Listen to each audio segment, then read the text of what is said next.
Do you find yourself wanting to truly experience and enjoy your next glass of wine, but you're not sure where to begin? I have got you covered because in today's video, we are going to talk about the 5 S's to help you with your next wine tasting experience. My name is Tiffany, and I am so excited you're here.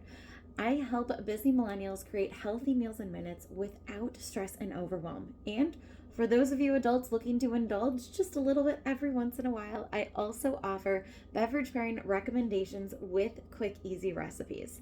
So in today's video, we are going to talk about the 5 S's to help you truly enjoy and experience your next glass of wine.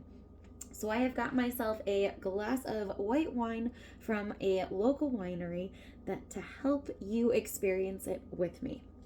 So the first S is to see it. So look at the wine, notice what color is it? Is it clear, bright, cloudy? And just admire all of those characteristics. Now the best way to truly do this is by having something white behind your glass. So that's going to be nice and neutral to help you truly see not just the color, but also the clarity of that wine. So we'll notice, yes, this is a white wine, but it's more of a golden, I would put it as a macaroni and cheese, one of my favorite Crayola crayon colors for this one. And it's relatively clear. It is a little cloudy, which is normal for this variety of a sweet white wine, but it's relatively clear. So now that we have looked at it, admired the color, noted those characteristics, we'll move on to the second S, and that is swirl. So you swirl it around, obviously as carefully as you can to not spill it over the edges, but what you're looking for is if it sticks to the glass, which is a little challenging to see on the camera. But this one is sticking slightly because it is a thicker wine. So when you have a dry or off-dry wine, most common for our reds, but not always the case, you won't see as much stickiness because it's thinner.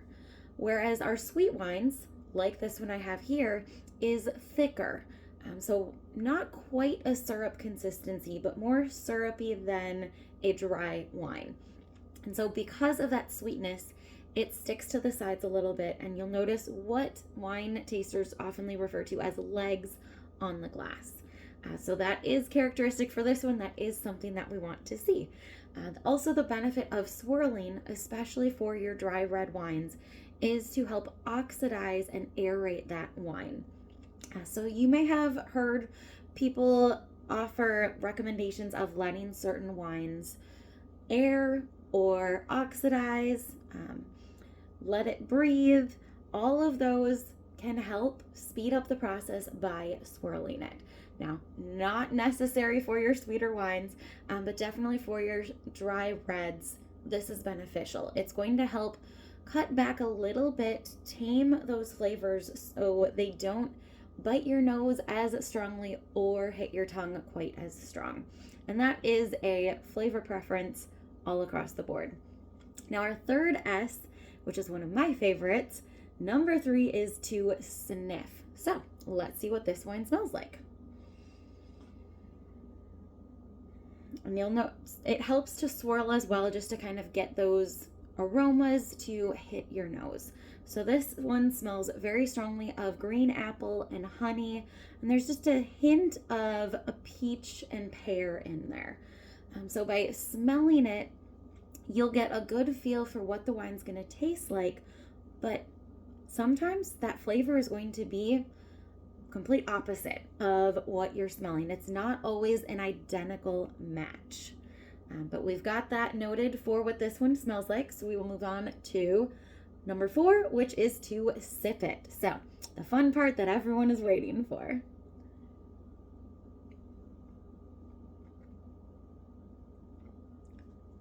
So you'll notice I held on to it for a few seconds.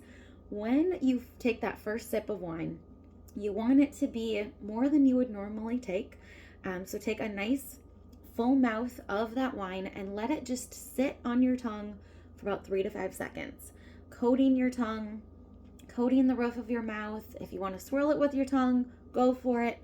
But this is going to give you a full picture of what that wine tastes like. And it'll actually lead into our fifth S, which we'll get here to in just a moment. But this one, with that big sip, I get the notes of green apple just like I smelled. And there's just a hint of honey and a hint of minerals.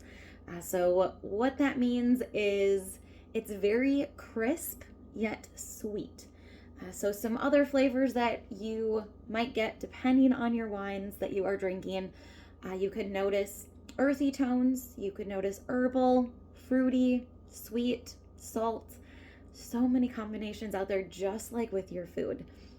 Now, leading into the fifth S, which is savor, that is the finish. So when you have that big gulp coating your tongue, waiting the 3 to 5 seconds before you swallow, you want to pay attention to any flavors that linger and stay with that finish in your mouth. So for this one, the big one that lingered was that sweetness of honey, which makes perfect sense given the syrup quality of this wine. So it's definitely a sweet white wine that would go very well with any of your spicy cuisines, or just as is on the patio with a nice charcuterie board. So those are the 5 S's of wine. Just a quick recap, we have got see, swirl, sniff, sip, and savor. So remember those 5 S's the next time that you pour yourself a glass of wine or find yourself in a winery tasting room, so you can truly experience each and every one of those wines just like you're doing it for the first time. And if you are curious about more food and wine pairings, comment wine and I will hook you up with my free food and wine pairing guide so you can start to wow your friends with new experiences starting right away today.